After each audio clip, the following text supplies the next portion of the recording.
Pasahero ng Cebu Pacific, high blood ang inabot matapos makitang bukas ang kanyang bagahe at nagkulang na sa timbang. Ay, video sila, bawal ang video din.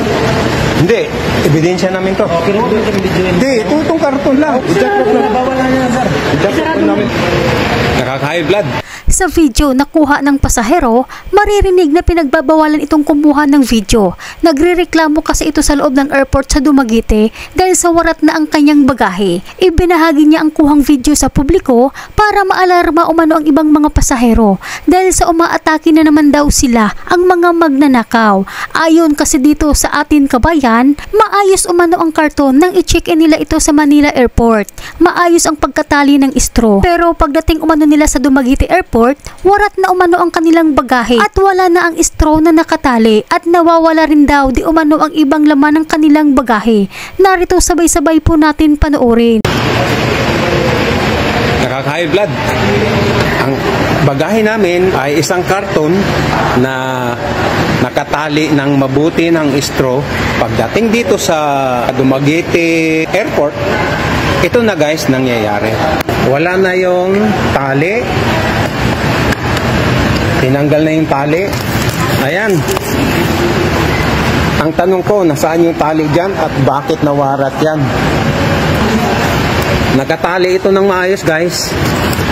Para mayroong mahawakan. Maganda pagkatali ng straw. Doble pa pero pagdating dito sa Dumaguete Airport, ayan ang nangyari. Tapos wala na yung straw. Cebu Pacific ang sinakyan namin. Gikan Manila, ang timbang ay 19.4. Pagdating dito sa Dumaguete ay nagiging 16.7. Cebu Pacific ang sinakyan namin. Ayan guys.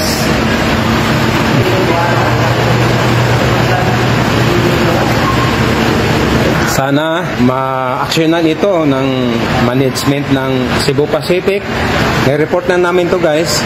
Kaya paalala po mga kababayan sa mga dadaan sa airport, lalo na ngayon Kapaskuhan, iparap o balutin nyo po ng plastik ang inyong mga bagahe para nakasilyado, para mahirapan naman magnakaw itong mga kawatan. Huwag nyo po silang bigyan ng pagkakataon na makapagnakaw sa inyong mga gamit.